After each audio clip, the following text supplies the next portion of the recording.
WNBA Commissioner Kathy Engelberg comes out and denies what we all see. All of us see it. The players see it. The coaches see it. The fans see it. The damn parking lot attendants that's standing outside of the venues that's not even in the arenas can see it. That there's a major referee issue with the WNBA. Imagine building an entire league around one name, protecting that name at all costs, burying every complaint, silencing every whistleblower, and letting the corruption run so deep that it rotted the foundation, and then one single press conference blows the entire thing wide open in 30 seconds flat. That is exactly what happened. One sentence, 4 words. I am banning Brittney Griner. No warning, no farewell tour, no appeal window. Just gone, effective immediately, delivered with the cold precision of someone who had seen enough and could not stomach another second of the lies. The entire sports world froze. Players, coaches, fans, media personalities, everyone sat in stunned silence trying to process what just happened. Because this was not just about one player breaking one rule.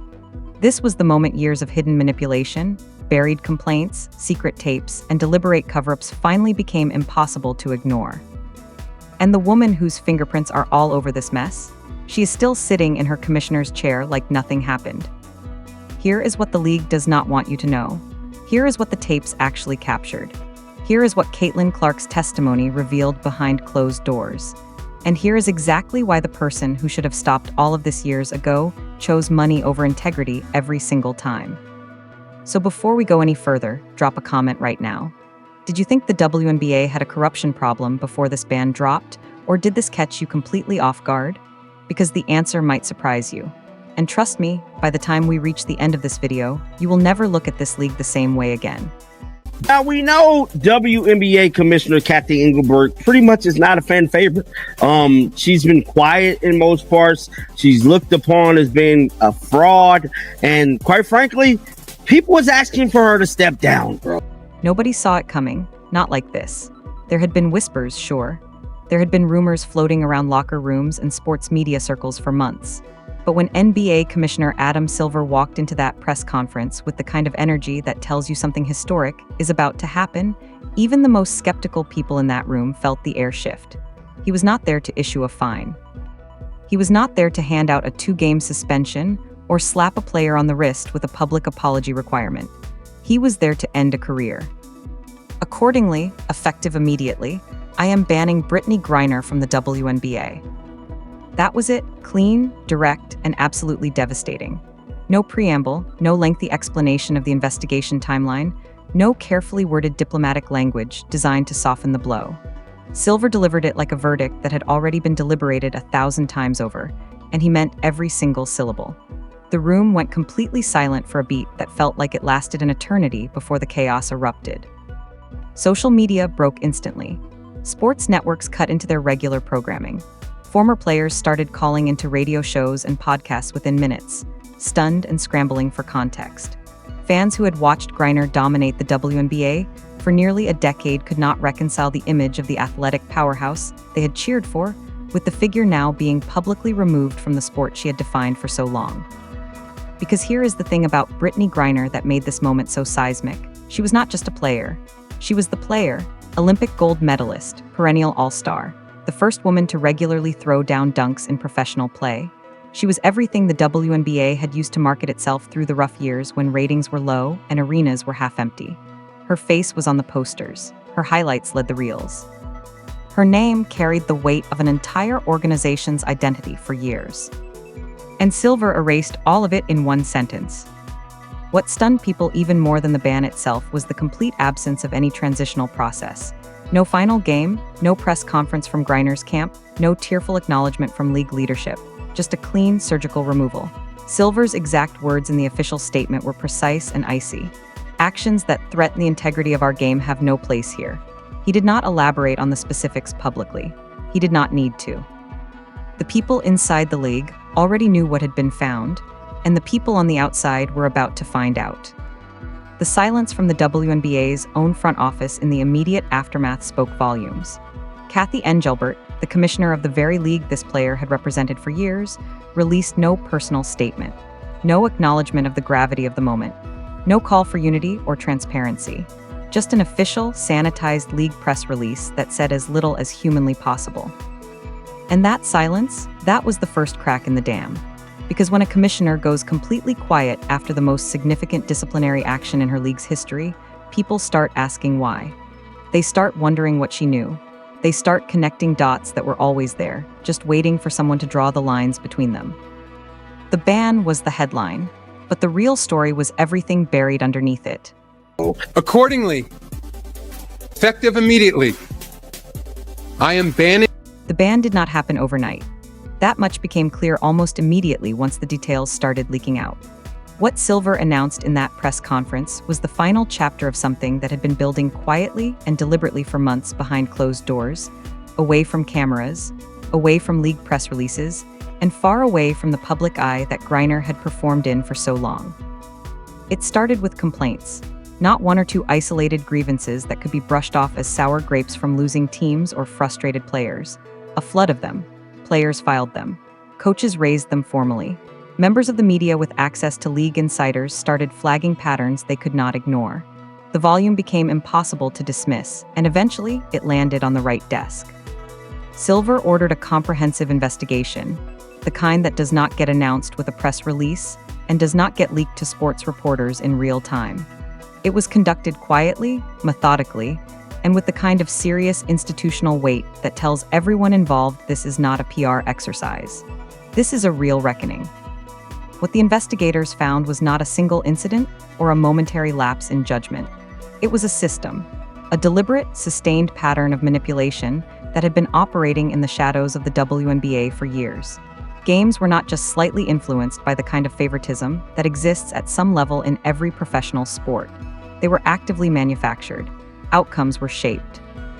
The integrity of competition that every fan, every player, and every sponsor pays to believe in was being treated like a negotiating tool. The leaks that emerged from the investigation painted a disturbing picture. Griner was allegedly tied to a series of shady private meetings with individuals who had no legitimate business being in those conversations.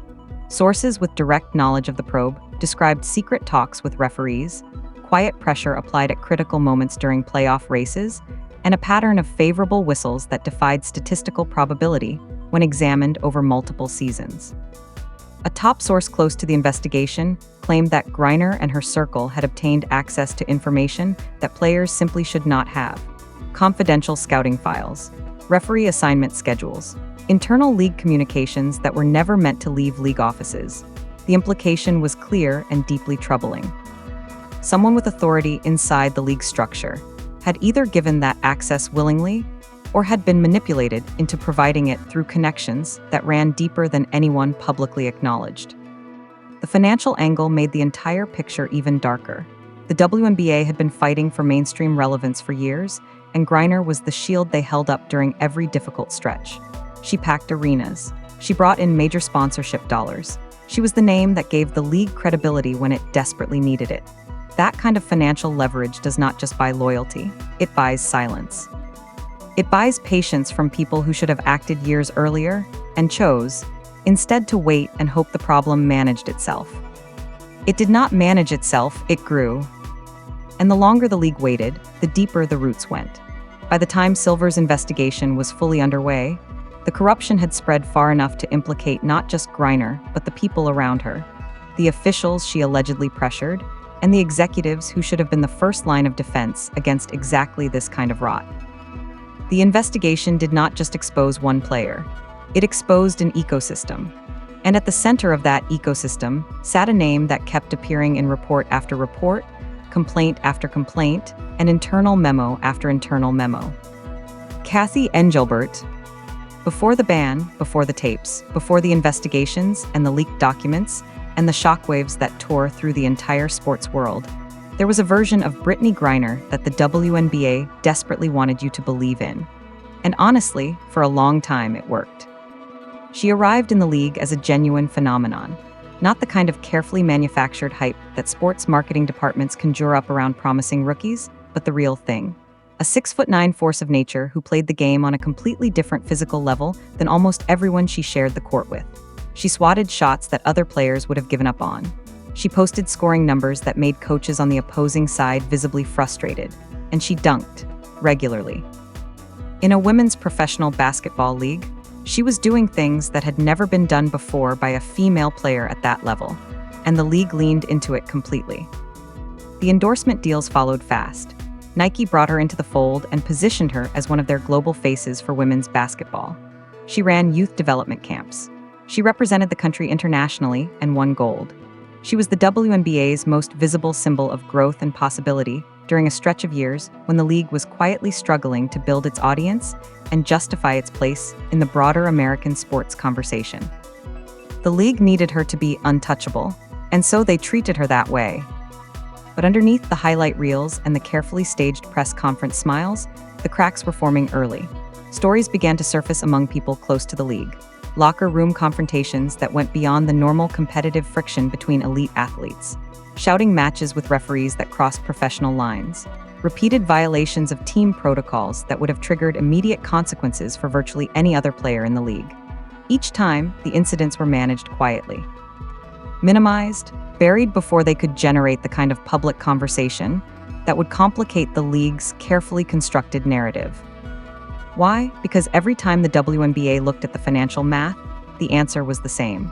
Griner was worth too much to discipline. She was the draw, she was the story. She was the reason certain sponsors renewed and certain arenas filled up on nights when the matchup alone would not have sold tickets. Accountability has a price tag in professional sports, and for years the WNBA decided that price was too high to pay.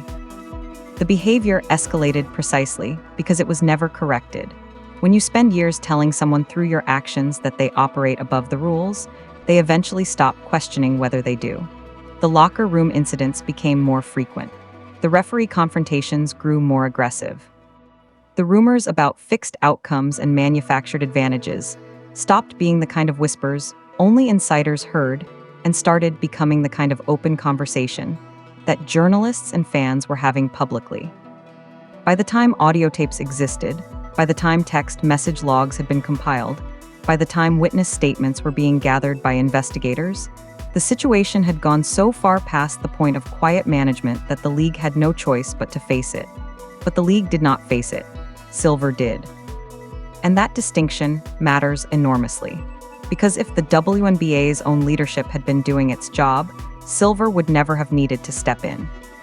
There is a particular kind of silence that falls over a room when audio evidence gets played during a serious investigation. It is not the silence of people waiting for something to happen. It is the silence of people realizing that every carefully constructed story, every denial, every alternative explanation that had been keeping the situation manageable has just been vaporized in real time. That is the silence that reportedly fell when Silver's investigative team played the tapes. There were at least 2 recordings.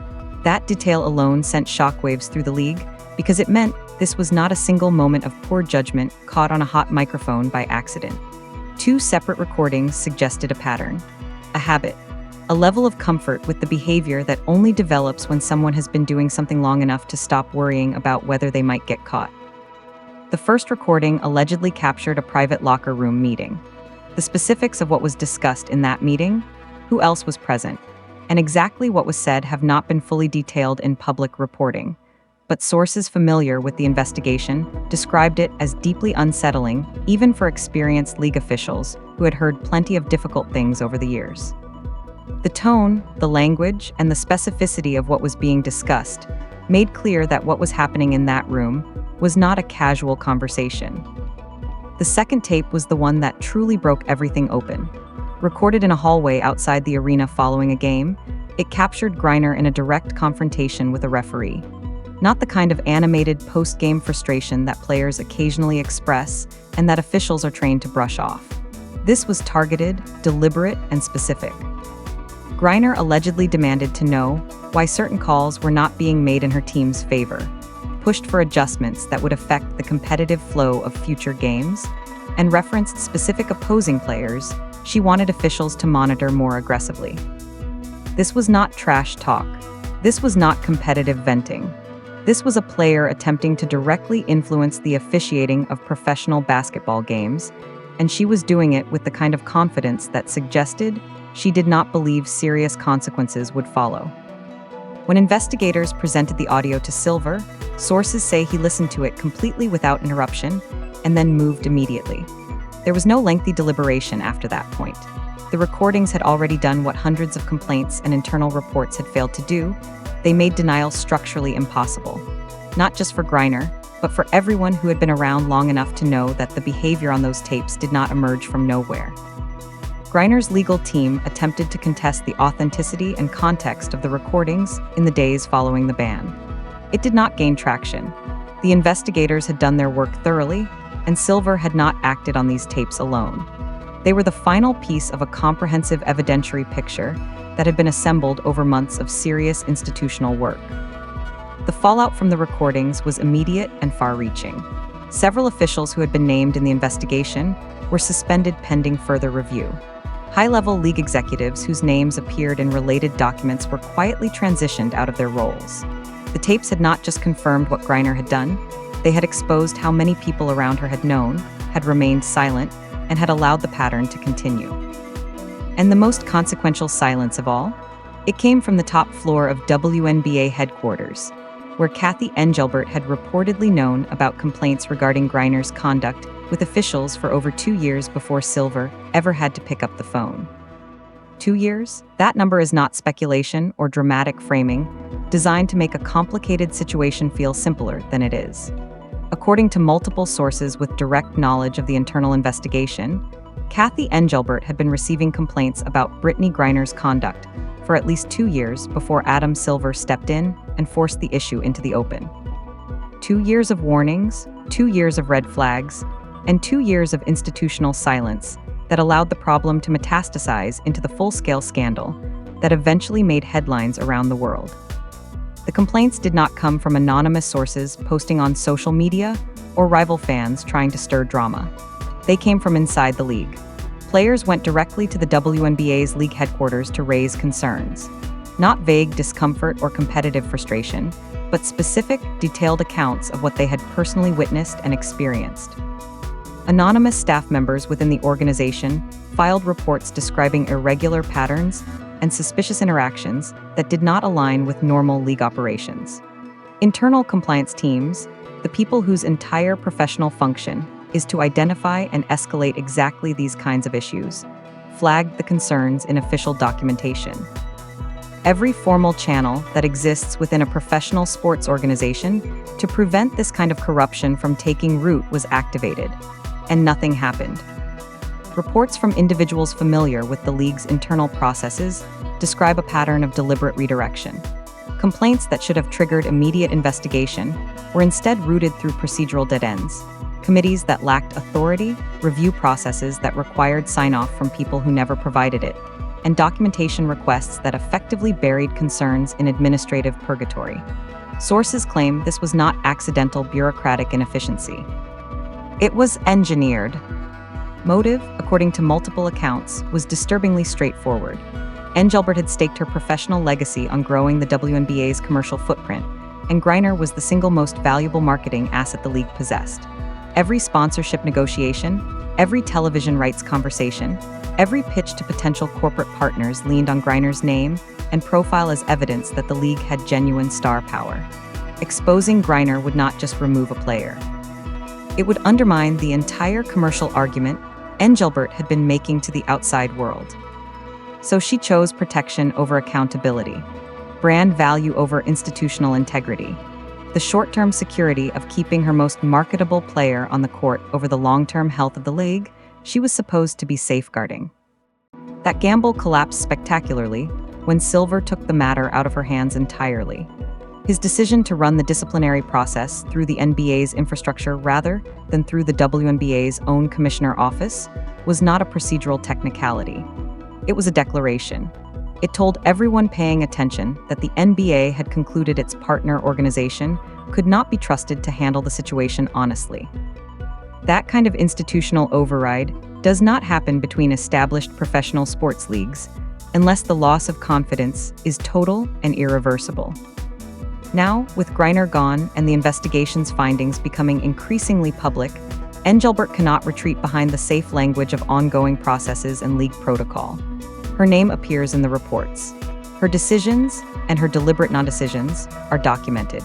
The silence she maintained for 2 years now reads not as caution or restraint, but as active participation in a cover-up. Players, fans, former executives, and media members are no longer asking whether Engelbert should be held accountable. They are asking when.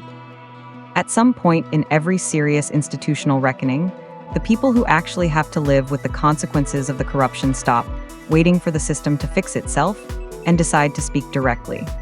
For this investigation, those people were Caitlin Clark and Sophie Cunningham, and what they brought to the table was not just personal testimony. It was the credibility of two of the most recognizable and respected players in the league, speaking on the record about things they had personally witnessed and experienced. These are not fringe voices. Clark is the most watched rookie in WNBA history, the player who transformed the league's television ratings, attendance figures, and cultural relevance in a matter of weeks. Cunningham is one of the most respected two-way players in the game, a veteran whose competitive reputation is built on toughness and consistency. When either of them speaks, the sports world listens. When both of them sit down with investigators and detail the same systemic issues from their own independent experiences, it becomes very difficult for anyone to frame what they are describing as exaggeration or personal grievance. Clark's testimony was specific and data-driven in the way that only someone who studies the game obsessively could manage. She pointed investigators toward particular games where the officiating patterns made no logical basketball sense. She documented moments where her teammates were whistled for incidental contact, while defenders on the opposing side committed what should have been clear fouls without consequence. She described a consistent asymmetry that went far beyond the normal variance you expect from human officiating, one that followed her team in games that carried significant playoff implications.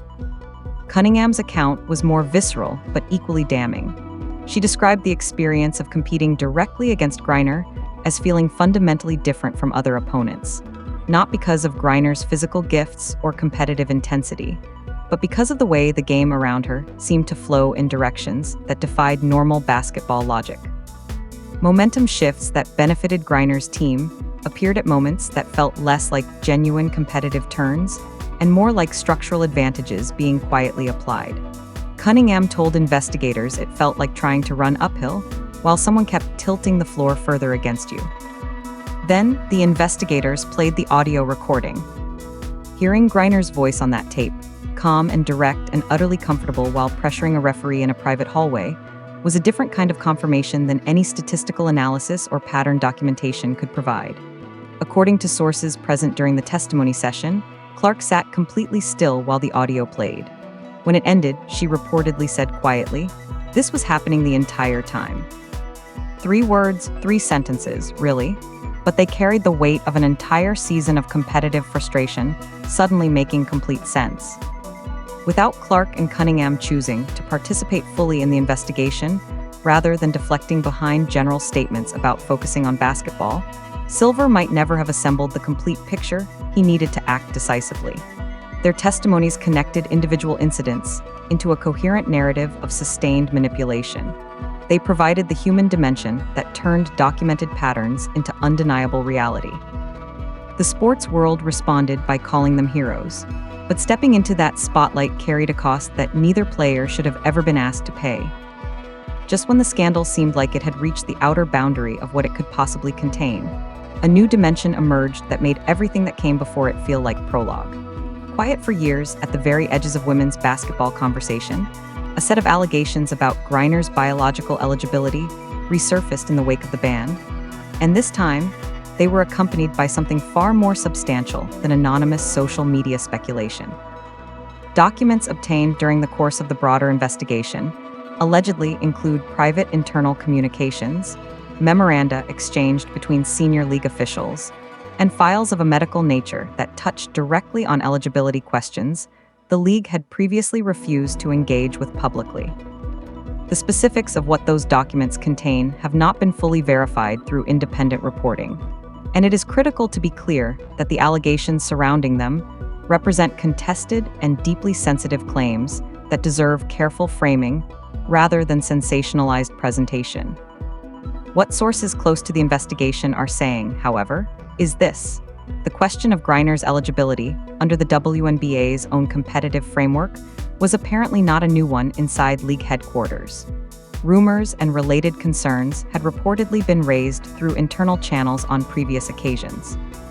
And each time they surfaced, the decision made at the leadership level was to keep the matter contained, to avoid the kind of public conversation that would trigger legal challenges under Title IX, invite intense media scrutiny, and potentially destabilize a league that was already operating in a financially fragile environment. If those accounts are accurate, the implication is significant. It would mean that Engelbert's front office was not just aware of the eligibility questions, but had made a conscious institutional choice to prioritize the league's commercial stability and public image over its obligation to competitive fairness and transparency with its own players and fans. The response from the broader public has been complicated and emotionally charged, as it inevitably would be given the deeply personal nature of gender identity as a topic. Many voices across sports media and fan communities have emphasized that individual gender identity should never be weaponized as a point of attack against any athlete. That position is both legitimate and worth stating clearly. People are not statistics or political talking points, and no individual deserves to have their personal identity reduced to a controversy. But the accountability question being raised here is not fundamentally about Griner as a person. It is about whether league leadership made deliberate decisions to hide information that directly affected the fairness of competition for every other player in the league. If players competed for years in conditions that the people running the league knew were potentially compromised, and chose silence over transparency to protect their brand, that is a betrayal of institutional trust that goes to the core of what professional sports leagues are supposed to stand for. Sponsors are reportedly reassessing their relationships with the league in response to this dimension of the story. Players are asking what else has been hidden from them by the people claiming to represent their interests. And Engelbert's credibility, already under severe pressure from the broader corruption findings, has taken another serious blow. The culture of secrecy does not just damage the people it targets. It corrupts every relationship built on the assumption that the people at the top are telling the truth. The plan was clear from the moment Caitlin Clark declared for the WNBA draft. The league would embrace her arrival, position her as the face of a new era, and ride the wave of genuine public excitement that followed her everywhere she went. She was going to be the story that finally pushed the WNBA into the mainstream conversation it had been trying to enter for decades. That was the pitch. That was the vision.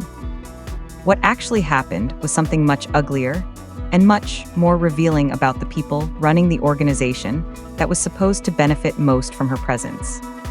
Clark did exactly what everyone expected her to do on the court. From her first professional games, the numbers were staggering. Television ratings climbed by percentages that sports media veterans described as historically unprecedented for a women's basketball context. Arenas that had been drawing modest crowds were suddenly selling out weeks in advance. Merchandise moved at volumes the league had never seen for a single player outside of a handful of extraordinary moments. National sports media that had historically given the WNBA limited coverage began dedicating entire segments exclusively to Clark's performances, her impact, and the cultural phenomenon building around her. She did not just grow the league's audience. She manufactured an entirely new one from scratch, bringing casual sports fans, people who had never watched a WNBA game in their lives, and international audiences into a conversation about women's professional basketball that simply had not existed at that scale before. And while all of that was happening, Clark was being physically targeted on the court in ways that experienced observers described as going well beyond the normal physicality of professional basketball. Hard fouls that drew no whistle, deliberate elbows, body checks on off-ball movement that officials swallowed rather than called.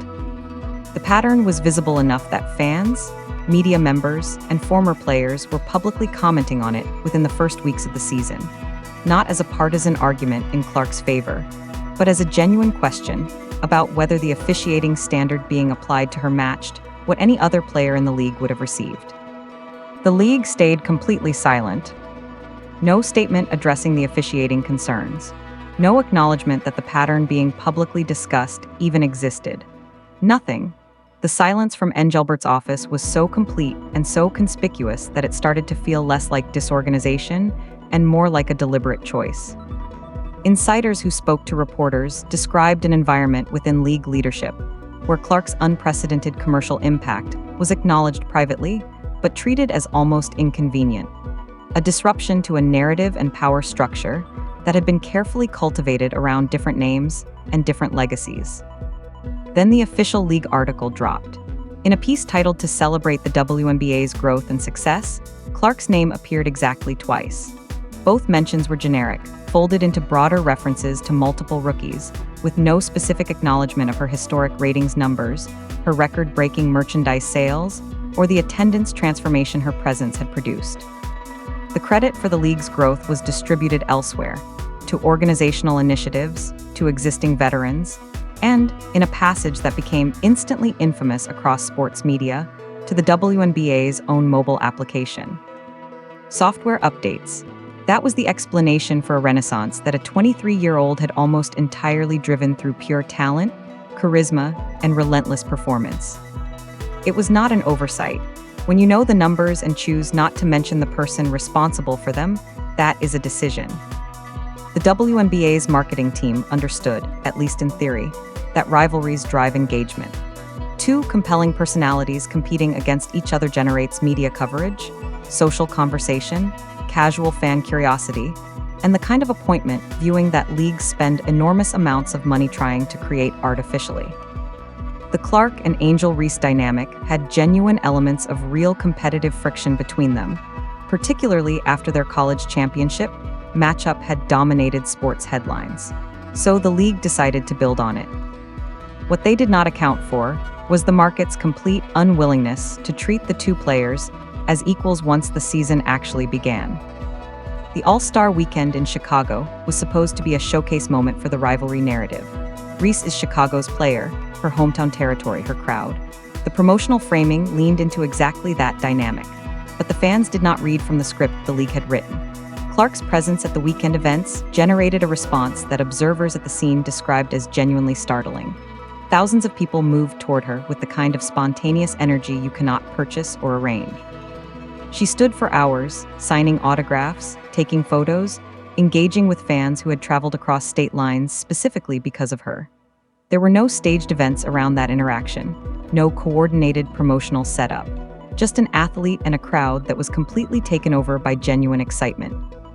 The contrast with Reese's experience at the same event was visible enough that it became its own story, one that the league's communications team was visibly uncomfortable with and tried to manage with limited success. Then the ticket market did what markets always do. It told the truth. When Clark was healthy and playing, ticket prices for her games reflected the demand for a genuine superstar event. When she went down with a quad injury, prices at those same venues did not just dip, they collapsed. Reports documented tickets dropping to figures that represented a fraction of their previous value. Not because the other players on the court were not talented or compelling, but because the specific commercial gravity that Clark created was not replaceable by the product that remained when she was absent. This is basic economics. It is also a profound statement about the reality of star power in professional sports. Stars are not interchangeable. They are not products of institutional design or marketing campaigns alone. They emerge from a combination of skill, personality, and a connection with audiences that defies algorithmic reproduction. The WNBA had one player producing that effect at an extraordinary level, and instead of protecting and celebrating her, its leadership spent energy trying to dilute her dominance in the public narrative. Ice Cube's offer crystallized everything. When the Big Three founder approached Clark with a $5 million deal, critics initially framed it as a publicity stunt designed to generate controversy. Cube corrected that misreading directly and publicly. The offer was based on straightforward commercial analysis. Clark's presence in any basketball context generates immediate, measurable increases in viewership, sponsorship interest, and media attention. He was explicit that the same analysis applied to other players produced different numbers.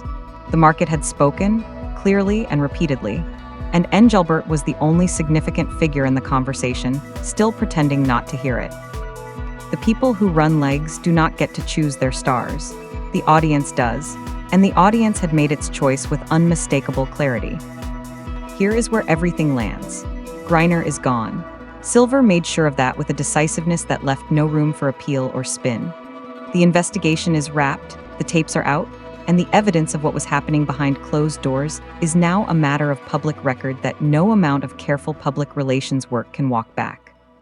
The corruption was real, it was sustained, and it was enabled at the highest levels of the organization that was supposed to prevent exactly this kind of rot from taking hold. Engelbert is still there. That fact alone tells you everything you need to know about how slowly institutional accountability moves even when the evidence is overwhelming and the public pressure is deafening. But the pressure is not going away. It is building. Players are talking. Former executives are talking. Sponsors are reassessing. And every day that passes without a genuine reckoning at the commissioner level is another day the league bleeds credibility it cannot afford to lose. And through all of it, the targeting, the unpunished hits, the deliberate exclusion from the narrative she single-handedly rewrote, the manufactured rivalry designed to make her seem replaceable. Caitlin Clark kept showing up and kept performing at a level that made every attempt to minimize her look smaller by comparison. That is the story the WNBA did not want told. The 23-year-old they tried to write out of their own success story turned out to be the entire story. The commissioner who staked her legacy on controlling the league's narrative lost control of it to someone she never bothered to fully protect. The system is cracking under the weight of its own contradictions, and the woman who was supposed to be managed and contained is carrying the whole thing forward on her own terms. The real question now is simple. Will the league embrace what is actually growing, or keep protecting what is already dying? Because history does not remember the people who maintained comfortable arrangements. It remembers the ones who were too big to be ignored. And Clark has already made that argument without saying a single word about it publicly. Drop your thoughts in the comments. Do you think Engelbert survives this, or is her time already up? And if you are not subscribed to Clark Spotlight yet, now is the moment, because this story is nowhere near finished.